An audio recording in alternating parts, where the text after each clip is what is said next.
नमस्कार दोस्तों जब भी बात होती है स्वाधीनता संग्राम की और इन दिनों ख़ास तौर से आज़ादी का अमृत महोत्सव उसकी एक पृष्ठभूमि के दिन हैं और ये स्वाभाविक है कि इन चीज़ों का ज़िक्र हो।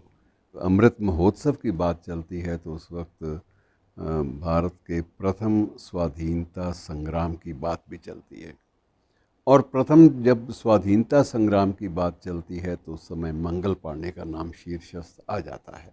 नाम तो बहुत सारे आते हैं, लक्ष्मीबाई हैं, सारे लोग ये उसी प्रथम स्वाधीनता संग्राम में हुए थे। और हम मंगल पांडे को उस वर्ग से अलग रख के उस पर अलग से बातें की जाती हैं अब तक। और ये एक अपने आप में बड़ी विलक्षण बात है कि उसका संबंध किसी राज परिवार से नहीं था। लेकिन उसके बावजूद जब स्वाधीनता संग्रामियों की फहरिस्त बनती है तो शीर्षस्थ स्थान पर वही पंडित जी महाराज जिनका नाम मंगल पांडे था और उनका नाम सबसे आगे लिया जाता है।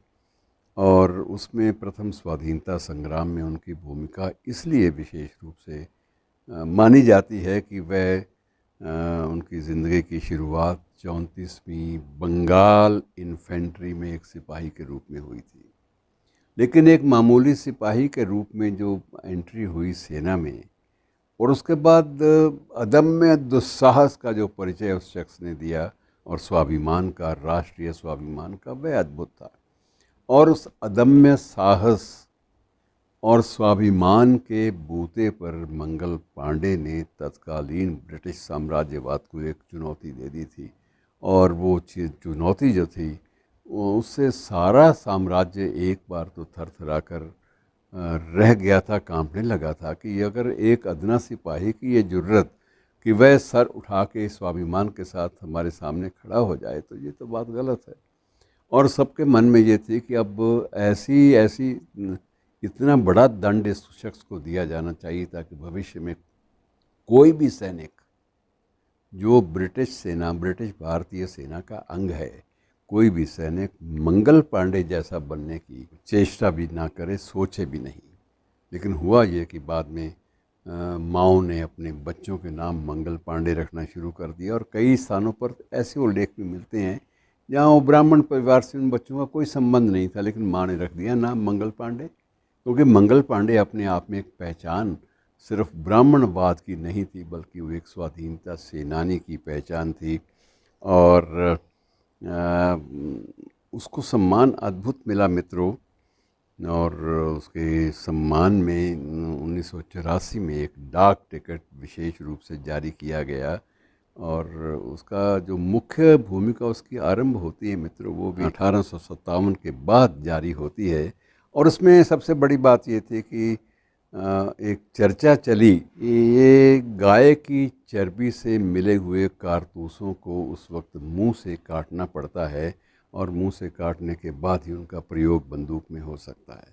जब ये चर्चा फैली तो उस बाद मंगल पांडे ने सबसे पहले विद्रोह किया कि हम हिंदू हैं और हम गाय की चर्बी को अपने मुंह से काटने की बात सोचेंगे भी नहीं, हम ये नहीं करेंगे और इनका प्रयोग भी नहीं करेंगे। और उसके बाद प्रयोग जब उन्होंने ना करने की शपथ दिलाई तो उसी बंदूक के कारण, जिसमें वो कारतूस प्रयुक्त किए जाते थे, उसी बंदूक के कारण उनका नाम जो था वो स्वाधीनता सेनानियों की प्रथम पंक्ति में पहुंच गया।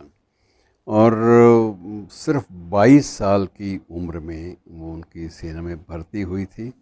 और क्योंकि वो जो विशेष रूप से जो बटालियन थी इसमें बंगाल नेटिव इन्फेंट्री विशेष रूप से, तो उसमें मुख्य रूप से तब जातिवाद का बोलबाला था और उसमें मुख्य रूप से ब्राह्मण परिवारों के ही बच्चे, युवक लिए जाते थे। और विद्रोह का आरंभ का कारण बंदूक बनी। और जो वस्तुतः जो बंदूक उस समय सिपाहियों की पलटन को दी गई, उस बंदूक का ब्रांड था 1853 एनफील्ड बंदूक, उसका एक नाम ये आप मान के चलिए ये था। और वह पुरानी बंदूक थी और बड़े दशकों से उसका प्रयोग किया जा रहा था। लेकिन नई बंदूक में आधुनिक प्रणाली आ गई थी, लेकिन वो अंग्रेज़ भी चाहते थे कि ये जानबूझकर कि ये ब्राह्मणों के मुंह से ये अगर ये इनके मन में ये बात बैठ जाए कि वो ये भी कर चुके हैं, तो धर्म के बारे में इनकी भी थोड़ी सी जो मान्यताएं हैं वो धीरे धीरे ख़त्म होने का अंदाज पहन लेगी। और उस समय वाकई ये स्थिति थी, इसमें कोई संदेह नहीं है कि कारतूस को दांतों से काट कर खोलना पड़ता था उन बंदूकों के लिए। और जो चर्बी होती है उसमें इसलिए लगाई जाती थी आवरण में, उसके पर्दे में, ताकि ये जो गोलियां हैं उन्हें पानी की सीलन ख़राब ना कर सके, मकसद ये था। लेकिन अफवाह जो है वो ये भी फैली कि ये गाय के मांस से और सूअर की चर्बी से ये तैयार होती है। तो जहाँ एक और हिंदू सैनिक विद्रोह पर उतारू हुए, वहाँ मुस्लिम सैनिक भी उसी रास्ते पे चल पड़े। और ये बड़ा एक टेढ़ा प्रश्न, टेढ़ी चेतावनी तत्कालीन ब्रिटिश शासन के लिए हो गई। और उसके बाद पूरी विधिवत एक बगावत का सिलसिला 10 मई 1857 को मेरठ की छावनी से आरंभ हुआ, जिसमें बगावत की पहली बार उसका शंखनाद हुआ।